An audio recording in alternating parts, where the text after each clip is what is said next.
Bienvenue dans le podcast Réussir son orientation. Dans ce podcast, je partage les réponses aux questions de mes élèves en matière d'orientation.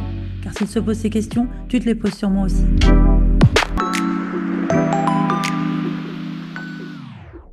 Travailler dans les ressources humaines, c'est souvent un terme un peu nébuleux pour les jeunes parce qu'en fait, ils ne savent pas tout à fait ce qui se cache derrière le mot ressources humaines. Certains me parlent d'un peu de psycho, d'autres de droit, enfin bref, on ne sait pas trop. Alors, ils se disent que ça pourrait être un débouché intéressant, mais moi, je leur dis, il faudrait peut-être quand même valider et voir si le contenu vous intéresse. Alors, pour les aider, j'ai rencontré Damien. Damien, il est responsable des ressources humaines dans une multinationale basée en Suisse. Et je lui ai demandé de nous expliquer en détail ce qui se cache derrière le terme ressources humaines, quels sont les métiers que l'on peut faire quand on veut travailler dans les RH, et surtout, quelles sont les formations qu'on peut faire si cette carrière nous intéresse. Et puis évidemment, comme d'habitude, à la fin, je demande à Damien de nous donner un petit peu un conseil pour trouver sa voie. Et je pense que là, le conseil de Damien, il va vraiment t'intéresser. Alors, si cet épisode te plaît, n'hésite pas à venir me le dire sur mon compte Instagram, Réussir son orientation. Et si jamais tu as une question que tu aimerais que je transmette à Damien, eh bien, tu peux la laisser sur ce compte Instagram ou alors tu viens sur mon site internet www.corinneholroyd.com et je transmettrai ta question à Damien. En attendant, je te laisse avec l'entretien et moi, je te retrouve à la fin pour te dire quelles sont les idées qui m'ont marqué dans cet entretien. Bonne écoute! Bonjour Damien, merci d'avoir accepté mon invitation ce soir. Comment allez-vous? Ça va, merci beaucoup de l'invitation, effectivement. Alors Damien, si je vous ai invité, alors déjà c'est parce qu'on m'a soufflé votre nom à l'oreillette et ça m'a bien arrangé, parce que j'ai une élève qui est intéressée par les ressources humaines et c'est un domaine sur lequel bon, j'ai des idées, mais je pense très générales, un peu comme tout le monde. Je pense RH, je vois quelqu'un qui passe des entretiens d'embauche, hein, grosso modo. Je pense que vous allez pouvoir nous en dire un peu plus sur ce domaine. Est-ce qu'on peut commencer peut-être, est-ce que vous pouvez peut-être commencer par nous dire qui vous êtes, votre fonction, votre job aujourd'hui, puis votre parcours? Tout à fait. Déjà, je commence par la partie personnelle, parce que c'est important. Je suis français, je suis marié, je suis père de trois enfants et je travaille en Suisse depuis maintenant 16 ans en tant que frontalier. Et donc, je suis effectivement directeur des ressources humaines internationales. Je couvre le monde entier, sauf l'Amérique du Nord. Et pour une société de produits de grande consommation. Donc voilà. C'est mon métier. J'ai toujours fait ça d'ailleurs. J'ai toujours travaillé dans les ressources humaines. Ma formation, alors j'ai fait un bac scientifique parce que je suis d'une génération où les bons élèves c'était plutôt le bac scientifique, ce qui est pas très intelligent selon moi, mais bon, c'est comme ça. Après, j'ai fait un institut d'études politiques à Strasbourg en l'occurrence, et filière économie et finance. Moi, Ok. je me suis spécialisé économie et finance. Et ensuite, j'ai fait un diplôme d'études supérieures spécialisées, comme ça s'appelait à l'époque, donc ressources humaines, ce qui est équivalent à un master 2, je pense, Oui, c'est ça. aujourd'hui, Ok. donc de gestion des ressources humaines. Voilà. Donc, j'ai toujours travaillé dans le domaine des ressources humaines en tant que ce qu'on appelle plutôt généraliste ressources humaines ou HR business partner, comme aiment dire aussi les anglo-saxons. Par contre, alors ce qui est intéressant quand même dans votre parcours, c'est qu'au départ, vous êtes parti sur Sciences Po. Et donc, moi, j'ai plein d'élèves qui me disent, oui, je vais faire Sciences Po, je ne sais pas quoi faire après, mais j'imagine qu'à 18 ans, vous ne saviez pas que vous vouliez travailler dans les ressources humaines avant Sciences Po. Oui et non. En fait, j'ai toujours été intéressé par l'humain en général et pour être même très transparent, moi, l'humain, d'abord, c'était la médecine et puis j'ai un frère qui est médecin. J'avais aucune envie d'être comparé à mon frère. Et donc ensuite, je me suis dit l'humain, la communication, les ressources humaines. Donc, je suis quand même parti à Sciences Po avec cette idée en tête. D'accord. Sciences Po étant généraliste, je me suis dit, voilà, il y a une filière dans certains IEP donc, qui est économie et sociale, politique économique et sociale, qui Oui. généralement était plutôt considérée comme amenant aux ressources humaines, mais en l'occurrence, j'ai reçu que le concours de Sciences Po Strasbourg. Et à Ça Strasbourg, il n'y va? avait pas, oui, ça allait, mais il n'y avait pas politique économique et D'accord. sociale. Et il y avait économie et finance, mais qui est quelque chose qui m'a beaucoup aidé d'ailleurs, enfin, qui m'aide toujours d'ailleurs dans mon métier. Donc ça, c'est quand D'accord. même intéressant. Mais c'était l'aspect généraliste, on va dire. Ouais. D'accord. Alors justement, votre métier, les RH, en fait, c'est quoi, les RH? Alors, les ressources humaines. Alors déjà, je vais faire un petit préambule, c'est que je vais essayer de pas utiliser les termes anglais, mais je travaille dans un environnement anglo-saxon, donc il y a pas mal voilà, d'anglicisme. Et l'autre préambule que je vais faire, je vais parler forcément surtout des RH en entreprise, puisque c'est mon Ouais. métier. Maintenant, les RH peuvent s'appliquer aussi dans la fonction publique, qu'elle soit nationale, territoriale ou hospitalière, donc les mairies, les hôpitaux, et c'est assez semblable. Mais je vais quand même parler que de ce qui est entreprise. Ok. Euh, donc, ben, les ressources humaines, comme son nom l'indique, c'est tout ce qui touche aux personnes et c'est tous les métiers donc, qui ont trait à gérer les personnes, que ce soit de l'administration du personnel jusqu'au développement, à la santé, la sécurité, le bien-être et surtout assurer l'adéquation des ressources humaines, donc des personnes et de leur développement avec les besoins de l'entreprise pour atteindre les objectifs économiques de l'entreprise, quoi. C'est comme ça que je définirai un petit peu le domaine. Donc concrètement, en termes de métier, ça donne quoi finalement? Qu'est-ce qu'on fait Alors, il y a comme beaucoup de analyse? métiers, c'est très divers. Et la première chose qu'il faut comprendre, c'est que il y a des métiers qui vont être des métiers de généralistes ressources humaines, et puis il y a des métiers de spécialistes. D'accord. Bien évidemment, le généraliste fait un petit peu de tout ce que font les spécialistes. Ok. L'autre chose qu'il faut comprendre, c'est que un spécialiste, généralement, va plutôt être amené à créer, à développer des programmes, des initiatives, des processus. Un généraliste dans une petite entreprise peut être amené aussi à créer des choses et à les exécuter. Un généraliste dans une grande entreprise, il va faire que exécuter ce que le spécialiste a développé et a créé. Donc Est-ce voilà qu'on un peut petit peu donner déjà une première discussion. des Ouais, exemples un peu concrets? ouais, un exemple très concret, on va commencer par un premier grand métier de spécialiste qui est Mhm. celui du recrutement. Ouais. Donc, un spécialiste de recrutement, il peut faire du recrutement, en l'occurrence, il peut exécuter, mais il peut aussi définir quels vont être les processus de recrutement. Quels sont les types de, comment on va aborder les candidats, quels sont les types de questions qu'on peut poser aux gens. Donc ça, c'est le spécialiste qui va définir ces choses-là. Un généraliste, donc dans une autre grande entreprise, il va obtenir ses outils. Quels sont les outils qu'on va utiliser pour le recrutement? Mhm. Des assessment centers, donc des centres d'évaluation. Donc, il va utiliser ces outils et il va les mettre en œuvre, il va les déployer. Donc voilà un petit peu la nuance entre généraliste et spécialiste. C'est généralement, et notamment dans les grandes entreprises, donc le généraliste va être que dans l'exécution, utilisant des outils qui ont été développés par les spécialistes. D'accord, ok. Donc pour rentrer maintenant dans le détail donc des différentes spécialités. Si on suit un peu le cycle de vie donc d'un employé dans une entreprise, on commence par le recrutement. Donc ça, c'est la première spécialité. Tout ce qui s'appelle recrutement ou acquisition des talents, on aime bien appeler ça les Oui. talents, les personnes. La deuxième chose, je l'ai cité tout à l'heure, c'est tout ce qui est l'administration du personnel. Donc, gérer les absences, gérer les maladies, gérer la paye des gens. Donc, ça, Mhm. c'est très concret, vraiment tout ce qui est l'administration du personnel. Quand on parle de paye, il y a aussi tout un domaine, bah, c'est tout ce qui est la gestion de la rémunération, mais la rémunération dans son ensemble, c'est-à-dire le salaire qu'on a. Et pour ça, par exemple, on va faire des enquêtes de salaire, savoir comment ça se compare en externe. On va regarder en interne aussi qu'on a une certaine forme d'équité.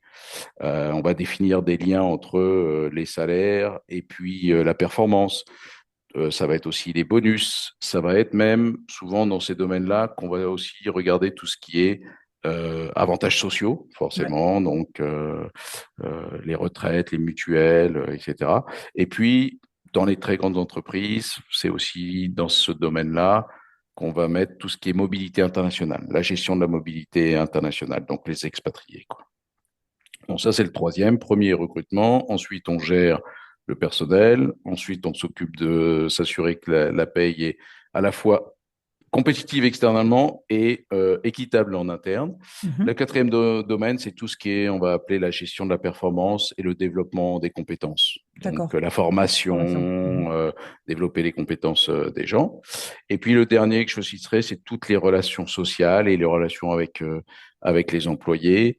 Donc que ce soit relations sociales, c'est plutôt collectif, les instances représentatives du personnel, notamment dans les grandes entreprises où on a des syndicats ou des représentants d'employés, ou alors les relations juste entre individus, quand des individus ont des problèmes.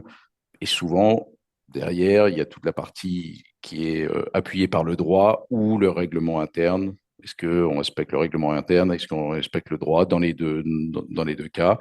Et ça va malheureusement, et je finis mon cycle de vie, jusqu'à comment on s'occupe de licencier Bien quelqu'un sûr. quand on a le licencié, que ce soit pour une raison économique ou que ce soit pour une raison personnelle, parce que la personne a fait une faute, qu'elle soit grave ou pas.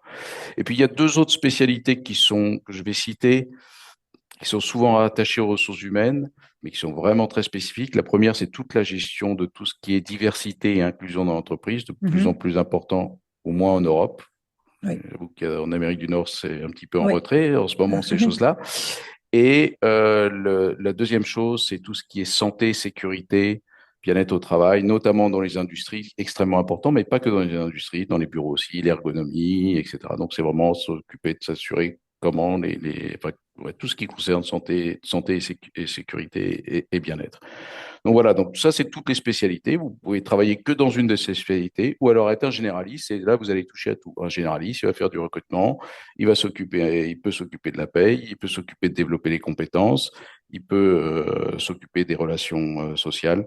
Donc voilà, ça va être un peu les deux grands schémas, quoi. Ce qui veut dire qu'un généraliste, quand même, il faut qu'il ait à la fois quand même une casquette très administrative, rigoureuse, où il va enfin, être plutôt dans l'administratif avec peut-être la paye ou les gestions, enfin, les relations avec le personnel, les représentants du personnel, etc. Et une partie beaucoup plus terrain, où on va être sur le recrutement, la formation, le développement des compétences. Donc là, il faut quand même avoir un peu ces deux traits de caractère, quoi. Ouais, tout à fait. Et je pense que dans une petite entreprise, suivant le nombre de personnes qui va gérer les ressources humaines dans une petite entreprise, ça peut être amené à avoir une personne qui est très versatile entre effectivement faire de la paye et puis le lendemain organiser une formation pour les employés, le surlendemain organiser une formation spécifique justement Ouais. à la sécurité. Donc ça peut être très très très varié effectivement et varié donc en termes de profil parce que c'est pas forcément la même chose qu'on attend sur ces différents types de métiers. Ouais. Mais ce que j'entends aussi, j'ai l'impression que moi j'avais un peu cette image du RH dans son bureau porte fermée, mais en fait non, parce que s'il fait une formation, il doit bien falloir qu'il sache qui former, comment former, et donc j'imagine qu'il doit être aussi un peu en lien avec tout le monde pour savoir qui recruter, comment recruter, il doit être un peu en lien avec tout le monde dans Tout à l'entreprise, non? fait. Alors ça c'est un des aspects extrêmement importants du rôle de généraliste et c'est pour ça que je disais les anglo-saxons appellent ça business partner, partenaire du business. C'est que pour être un bon généraliste RH et être un bon soutien du business, parce que, une petite parenthèse que je vais faire, c'est qu'on parle de gestion des ressources humaines, mais en réalité, c'est pas nous, les personnes de ressources humaines, qui gérons les ressources humaines. Non, Nous, on aide les managers c'est ça. les- à gérer les ressources humaines. Donc, on essaie de leur donner des outils, etc. Et puis, on les gère de façon globale. Mais individuellement, c'est pas nous qui Mhm. gérons les ressources humaines. Donc, effectivement, c'est extrêmement important de bien comprendre le métier dans lequel on travaille, de Ouais. bien comprendre les fonctions qu'on supporte, parce que mieux on comprendra ça, plus on pourra ajouter de la valeur dans le support qu'on peut apporter aux managers qu'on supporte. Et ça, c'est une caractéristique extrêmement importante. Et je reviens sur ce que j'ai dit tout à l'heure lorsque j'ai fait économie et finance. Moi, aujourd'hui, mon background, ma formation économie et finance me permet d'être un acteur crédible parce que je comprends comment fonctionne une entreprise, quels sont les leviers qui vont permettre à l'entreprise de générer du profit, lequel profit sera investi je l'espère, derrière Ouais. les personnes ou derrière les marques quand on est comme chez nous dans des produits de grande consommation, quoi. Et donc, est-ce que ça veut dire que si on n'est pas très finance et pas très science et pas très maths, c'est mort les RH? Non, On oublie. du tout, parce que, comme je disais, dans les métiers de spécialistes, on va plutôt être sur des compétences peut-être plus interpersonnelles, Ouais. des compétences, par exemple, plus fines de psychologie. Mhm. Si on fait du recrutement, le domaine psychologique est extrêmement important. Si on est dans le développement donc des compétences, on va peu manipuler des chiffres. Donc, Ouais. encore une fois, en fonction dans les rôles spécialistes, pour de l'administration du personnel, vous allez rechercher quelqu'un qui va être rigoureux, attentionné aux détails, qui va aimer les chiffres. Pour les relations sociales, vous allez aimer quelqu'un qui va aimer le droit et certaines rigueurs aussi. Par contre, pour le développement des compétences, vous allez chercher quelqu'un qui va aimer créer des choses, avoir des idées, comment on va vraiment faire que les gens s'épanouissent, se développent, etc. Donc, suivant les spécialités encore, on peut avoir des profils différents. C'est sûr que si pour un généraliste RH, il faut avoir un petit peu de tout Un ça, petit peu tout, ouais. un petit peu de tout ça, et en plus, si possible, la bonne connaissance, comme je disais, ou la bonne compréhension de l'entreprise et de ses métiers. Ouais. Ouais, donc si en plus on travaille dans un domaine pour lequel on est passionné, parce que c'est un domaine dans lequel on a déjà des connaissances et qu'on a à cœur, c'est peut-être aussi quelque chose qui peut aider, quoi. C'est vrai, moi j'ai travaillé dans le chocolat, c'est intéressant. J'ai travaillé aussi dans les spiritueux, c'est aussi intéressant. Ouais. Ok. Alors concrètement, si on est convaincu par ce que vous nous avez dit, qu'on se dit, ouais, les RH, pourquoi pas pour moi, vous, les formations que vous recommanderiez à quelqu'un aujourd'hui qui aimerait faire des RH, ça serait plutôt quoi? Bah, encore une fois, ça va dépendre vers quoi on veut se diriger, vers quelque chose de plus spécialisé ou quelque chose de plus généraliste. Euh, et en commençant par le généraliste, parce que quand on démarre dans une carrière, on n'est peut-être pas très forcément défini par Mm. une spécialité type, ah, je veux faire que du recrutement. Je pense que les formations les plus généralistes, bah, c'est celles qui vont tourner autour de ce qui est économie, gestion, enfin toutes les sciences sociales, toute l'administration, etc. Et par exemple, il y a à la fois des formations courtes, type gestion et administration des entreprises. Hein, je pense Les IUT? que voilà, Mm. exactement. Ou alors, pour des formations plus longues, ben, ça va être les écoles de commerce, ça va être les IEP, ça va être à l'université, je sais pas si ça s'appelle encore comme ça, administration économique et sociale, AES, ouais. AES, Il y a voilà. Ouais. les masters en AES, ouais. Donc voilà, ça c'est vraiment, je dirais, la base économique de gestion et d'administration, à mon avis, la plus généraliste. Après, si on veut donc aller dans des choses un peu plus spécialistes, j'ai parlé de la psycho. Il y a beaucoup de gens qui démarrent par des études de psycho et qui peuvent ensuite se retourner vers les ressources humaines, généralement, encore une fois, plutôt via le recrutement. Mhm. Mais après, il y a des passerelles. Hein. Et puis, il y a forcément le droit, Oui. et notamment le droit du travail.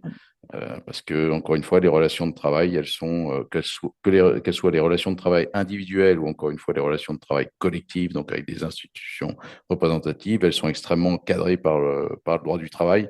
Donc, c'est un domaine très important des ressources humaines. Bon, généralement, on commence le droit, c'est plutôt généraliste, et puis après, on va spécialiser. Et c'est la même chose quand je parlais de la formation généraliste, école de commerce, IEP, Mhm. etc. On commence pas par du droit, par contre, ensuite dans des masters de ressources humaines. Donc, si on veut se spécialiser en ressources humaines, ben là, on va couvrir un petit peu tout. On va couvrir un peu toutes les spécialités dont j'ai parlé, le recrutement, le développement des compétences, le droit du travail pour plus ce qui est relations sociales, l'administration du personnel, etc. Ouais. Mm. Alors, en fait, ce que je remarque, ça fait un peu écho au podcast dont on parlait juste avant, là, sur le journalisme, l'épisode que j'ai fait, que j'ai publié la semaine dernière, où c'est plutôt quelque chose qu'on fait, une spécialisation qu'on va choisir plutôt en master, c'est-à-dire qu'on ne commence pas à vouloir faire des RH dès la licence. Et l'idée de ce que j'entends, c'est plutôt de se dire, je vais commencer par quelque chose de très généraliste, que ce soit côté entrepreneuriat, école de commerce, IUT ou Sciences Po ou droit. Et en fait, finalement, c'est au fur et à mesure de mes rencontres avec des profs, avec des expériences, que je vais définir ce projet de RH. Et c'est plutôt un master en RH qu'on fera, plus qu'une licence en RH. En fait, de toute façon, une licence en RH, à ma connaissance, ça n'existe pas. Donc, pas, voilà, c'est un projet qu'on a plutôt en deuxième, dans un Tout à deuxième. fait, tout à fait, je suis entièrement d'accord, à la marge des formations courtes, type, comme je disais, gestion des entreprises et administration, où Oui, là, il y a des formations courtes qui vont être plus vraiment spécifiquement plus dédié au spécifiées RH. ressources humaines.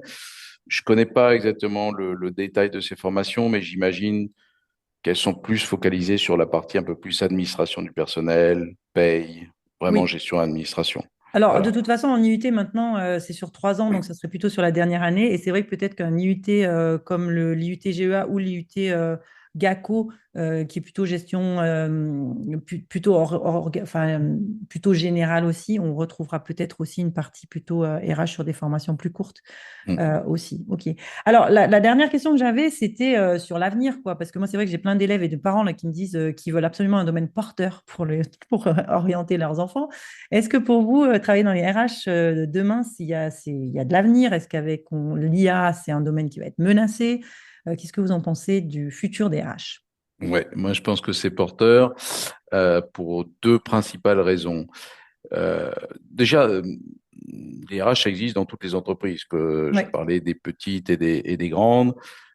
Ça va prendre une dimension plus ou moins importante. Dans les grandes, c'est très développé. J'ai parlé de ces deux aspects, spécialisation et généraliste, alors que dans les petites entreprises, ça peut plutôt être généraliste, mais ça existe partout parce qu'on a besoin de gens qui vont gérer ne serait-ce que la partie la plus basique qui est l'administration du personnel. Encore que cette partie-là, comme elle est plus transactionnelle, on va dire, elle est amenée à être externalisée oui, parfois et externalisée parfois dans des pays où la main-d'œuvre est moins chère. Donc ça, on va dire, cette partie-là, elle est un petit peu moins porteur. Par contre, je disais, il y a deux grandes raisons pour lesquelles c'est très porteur, les ressources humaines. La première, c'est que les compétences évoluent aussi vite que la technologie aujourd'hui, et donc très très vite. Un exemple très concret, moi qui travaille dans les produits de grande consommation, ben, jusqu'à une période très récente, on vend nos produits dans les supermarchés, les hypermarchés, et on fait de la publicité. On faisait de la publicité à la télévision. Ben maintenant, on vend les produits sur Internet, on fait de la publicité sur TikTok, et ça, c'est complètement différent. Et oui. ça requiert des compétences qui sont complètement différentes, voire on vend sur TikTok, Mhm. et ça requiert des compétences complètement différentes. Et ça, donc ça, les ressources humaines, elles doivent essayer, je dirais, à tout le moins de les développer et au mieux de même les essayer de les anticiper et de se préparer, de préparer des employés pour que justement on puisse s'adapter à cette évolution des technologies, etc. Donc ça, c'est le premier point. Le deuxième point, et pour moi, c'est honnêtement le plus important, c'est on gère de l'humain. Oui, D'accord? Donc, je vous ai, moi, j'ai trois enfants. Je ne sais pas si vous-même, vous avez des enfants, mais en oui. tous les cas, vous travaillez Je avec travaille des avec jeunes. beaucoup. Je vais prendre une analogie. Si je dis à mes enfants de mettre la table et que je leur donne une gamme à suivre pour mettre la table, euh, et même Mm. si je leur donne aussi des outils par exemple, faire le ménage ou ranger, les meilleurs outils, etc. Si Écoute, je... Pardon? oui, oui, c'est ça. J'attends la fin, mais j'imagine. Oui. Deux mêmes enfants avec exactement la même requête et je peux leur dire voilà comment on met la table, ils vont me le faire de façon différente. Ou même pas le faire du tout, s'il y a juste la requête. Ou pas le faire du tout. Mais dans mon analogie, ce que je souhaite montrer, c'est que avec des mêmes outils ou des mêmes instructions, et donc si je fais le parallèle maintenant avec l'entreprise, quelqu'un qui a une même description de poste, quelqu'un qui travaille sur des mêmes outils ou quand on définit une même stratégie, parce qu'on travaille avec l'humain, eh ben, la façon dont ça va être exécuté va être totalement différent. Et c'est une richesse, c'est la Oui, richesse de la diversité et c'est ce qui nous rend plus forts, selon moi, la diversité. Par contre, les entreprises, elles ont parfois intérêt à vouloir quand même une certaine cohérence dans les comportements, les façons de faire, les façons de travailler. Encore une fois, les comportements, on va appeler de leadership, parce que, par exemple, certaines entreprises peuvent être amenées à dire, nous, on veut pas du tout de hiérarchie pour laisser beaucoup d'autonomie, beaucoup de mhm, créativité aux mhm. gens. D'autres entreprises vont dire au contraire, nous, on veut beaucoup de hiérarchie. Si vous êtes dans l'armée, on va vouloir Oui, beaucoup de hiérarchie. Donc, euh, certaines entreprises peuvent laisser, encore une fois, beaucoup d'autonomie aux gens, pas forcément dans la hiérarchie, mais aussi dans les instructions pour booster la créativité, alors que d'autres, si vous travaillez dans l'aérospatial, on va peut-être pas vouloir que la créativité, elle soit là, et on veut que les choses suivent une gamme bien précise. Et donc, tout ça, c'est ce qu'on appelle la culture d'entreprise. Et ça, la culture d'entreprise, c'est ce qui va vous faire exécuter deux stratégies ou faire deux boulots complètement différents. Et mm, ça, c'est l'humain, et ça, c'est le travail des ressources humaines, d'essayer d'influencer quelle est la culture d'entreprise qu'on veut. D'ailleurs, les anglo-saxons parlent de plus en plus non plus des départements ressources humaines, mais des départements people and culture, donc ouais. les gens et la La culture. culture, ouais. parce que c'est la façon dont on fait les choses qui vont faire la différence. Ouais, Et donc, ça, tant qu'on gérera l'humain, l'humain, ouais, les ressources humaines auront une valeur ajoutée à apporter pour essayer, ben, comme j'ai dit, de développer les compétences et les compétences donc techniques, l'exemple que j'ai donné, évolution des technologies, mais également les compétences plus interpersonnelles et bien comment on sûr. va se comporter et comment on va faire développer les choses. Oui, Et ça, c'est quand on travaille avec l'humain, c'est un peu plus bien compliqué, sûr. ça prend plus de temps et il y a beaucoup de boulot. Donc, je pense il y a du boulot effectivement pour les ressources Pendant humaines longtemps. parce qu'on voilà. Oui, non, Mm. mais c'est sûr. Et là, enfin, moi, ce que je voulais dire, quand les enfants, ils le font pas du tout, ils le font parce que c'est vous. De la même manière, bah, il y a des choses qui vont peut-être se faire parce que vous avez créé un lien avec un directeur commercial qui va vous donner certaines infos. Et si c'est juste une to-do list, bah, c'est pas la même chose, quoi. Tout à Donc, fait, tout à fait. Et ça, ben, c'est une bonne analogie aussi que j'utilise souvent, c'est qu'effectivement, on est dans le domaine de justement vraiment de la gestion des ressources humaines. C'est si vous dites à quelqu'un de faire quelque chose, il va peut-être le faire par, par respect, mais c'est quand même un petit peu mieux d'essayer de lui montrer en quoi c'est son intérêt de le faire, et là, il va le faire véritablement par intérêt. Donc ça va être beaucoup plus durable en termes d'action et d'impact que de recevoir l'instruction. C'est tout ce qu'on appelle le coaching. C'est effectivement, c'est le but du coaching, c'est essayer d'amener les gens à comprendre l'intérêt qu'ils ont à faire les choses pour qu'ils le fassent de façon durable et non pas simplement parce qu'on leur a demandé de le faire. Et là, on est vraiment dans la gestion du personnel, comme je disais, qui est plus fait par les managers.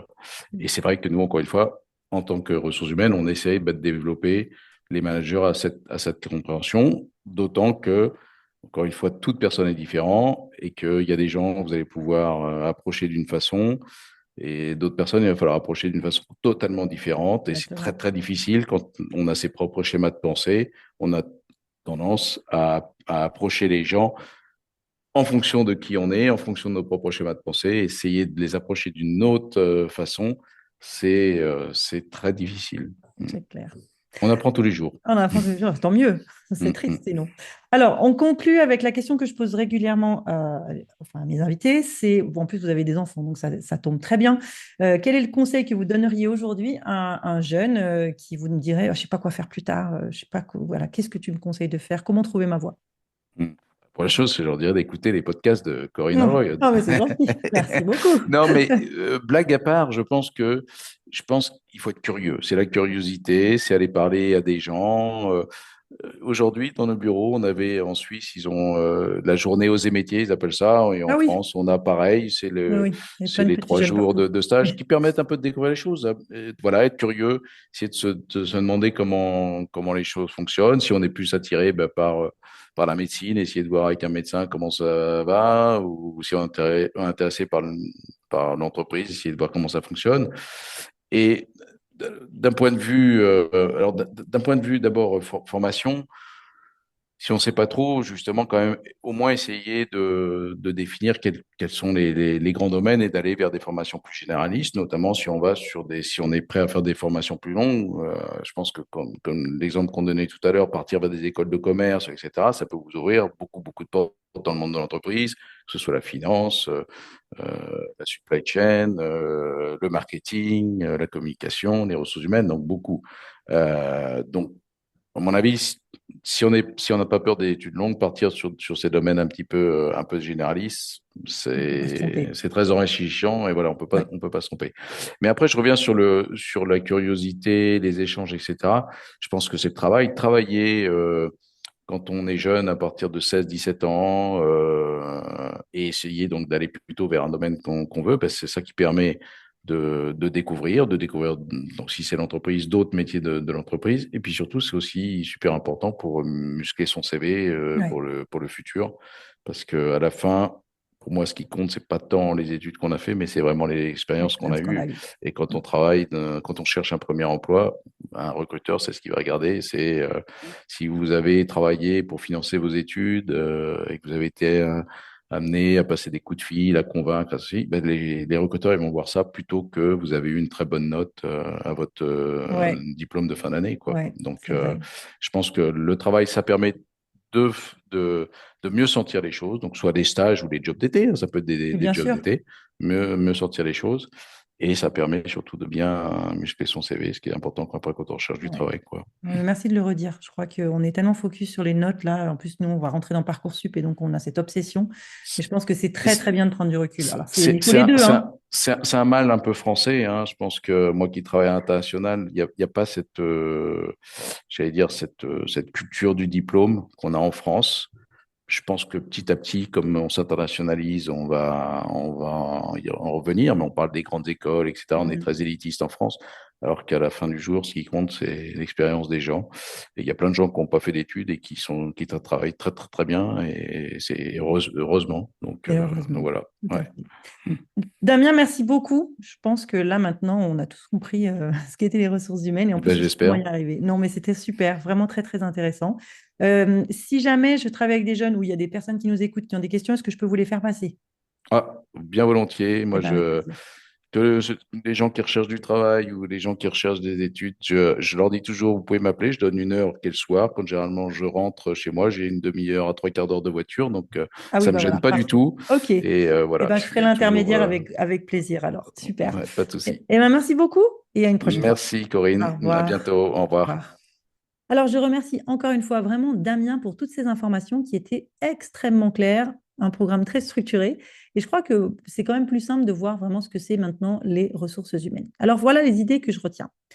Tout d'abord, la première idée, bah, c'est quoi les ressources humaines? En fait, les ressources humaines, c'est un ensemble de métiers qui consiste à gérer des personnes, gérer leur santé, gérer leur bien-être. En fait, s'assurer en fait que dans une entreprise, toutes les personnes on va recruter vont avoir des compétences et travailler dans les meilleures conditions pour pouvoir répondre aux objectifs de l'entreprise.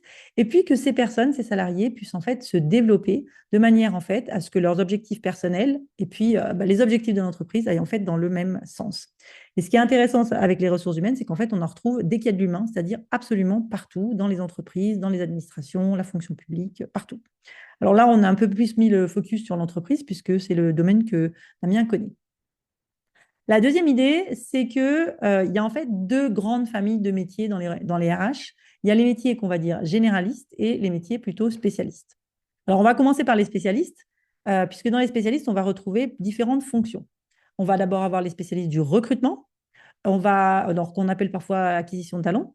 On va avoir tout ce qui va concerner l'administration du personnel, la gestion des absences, la gestion des maladies, par exemple. Les métiers liés autour du salaire, de la paye. Les métiers qui sont liés à la gestion de la performance, de la compétence, donc tout ce qui va être lié plutôt à la formation des ressources des personnels.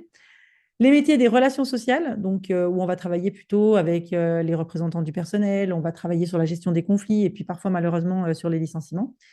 Puis enfin, des nouveaux métiers un petit peu autour de la gestion de la diversité et puis des métiers qu'on retrouve peut-être plutôt dans l'industrie, mais quand même aussi dans les services, tout ce qui va tourner autour de la sécurité, le bien-être au travail et la santé.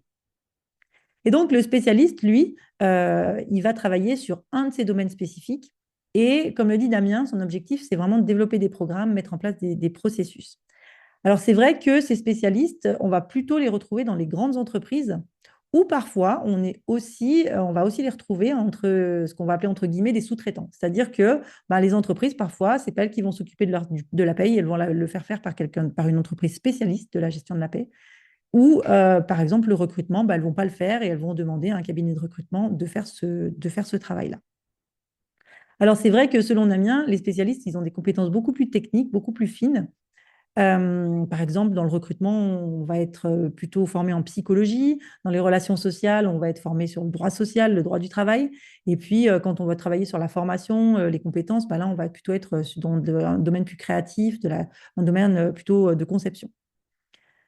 Les généralistes, eux, ils ont une vision beaucoup plus globale. Et donc, en fait, l'objectif, c'est qu'ils fassent, surtout dans les PME, un petit peu tout ce que font les spécialistes et qu'ils touchent un petit peu à tout.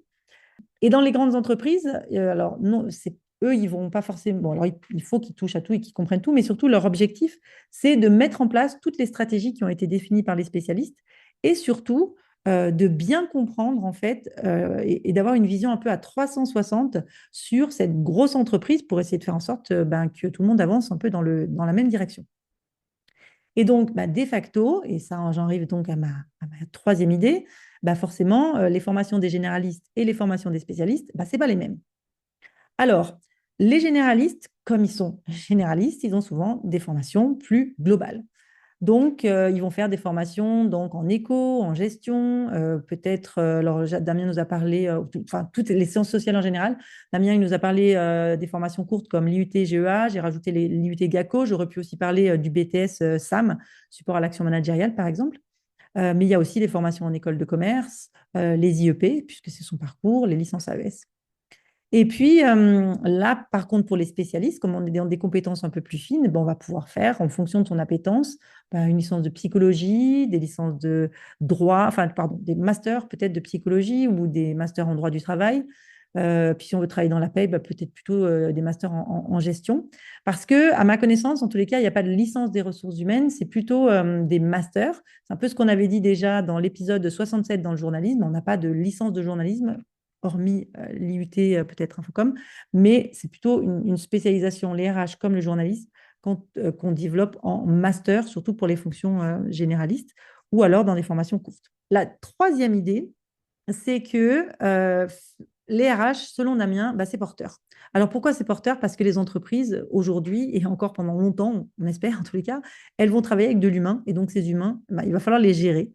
Et puis, c'est d'autant plus important qu'aujourd'hui, les compétences évoluent extrêmement vite et donc les ressources humaines, elles doivent s'adapter à ce niveau de technicité qui est de plus en plus important. Et donc, il va falloir justement gérer les ressources humaines pour adapter les hommes aux compétences.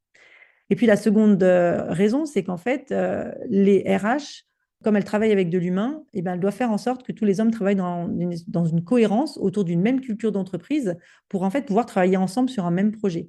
Et donc que les personnes recrutées, elles exécutent leur mission un peu dans le même sens et dans la même direction. Et donc pour ça, c'est vrai qu'avoir un service RH, ben, c'est quand même plutôt très très important pour développer ses compétences interpersonnelles et pour soutenir l'action des managers.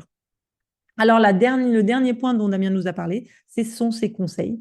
Et donc, bah, alors là, moi, je peux que valider, hein, sois curieux, rencontre des personnes et surtout, c'est vrai qu'on a un peu tendance à mettre le focus sur les notes, c'est important, mais essaye au maximum de te créer des expériences par tes stages d'été, euh, par des petits jobs, parce que c'est tout ça qui va enrichir ton CV et le jour où tu vas chercher du travail, bah, c'est ce qui va faire la différence et qui te permettra peut-être d'obtenir un poste.